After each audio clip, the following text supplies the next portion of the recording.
اسرائیل کے فضائی حملے میں حماس کے چیف اسماعیل ہانیہ ہلاک ہو گئے ہیں۔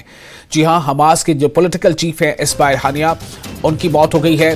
یہ جو ہے اسرائیلی حملہ بتایا جا رہا ہے، یہ بتایا جا رہا ہے کہ یہ ایک طرح سے پولیٹیکل اسیسینیشن ہے، اور تہران میں ہوئے اس حملے میں ان کے محافظ کی بھی موت ہو گئی ہے۔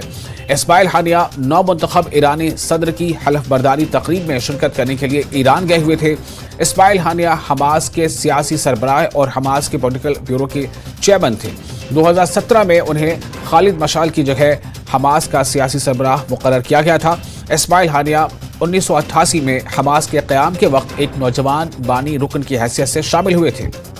1977 میں وہ حماس کے روحانی رہنما شیخ احمد یاسین کے پرسنل سیکرٹری بن گئے۔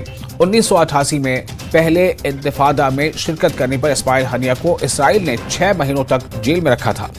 اوسلو معاہدے کے بعد اسماعیل ہانیہ کی غزہ واپسی ممکن ہوئی تھی۔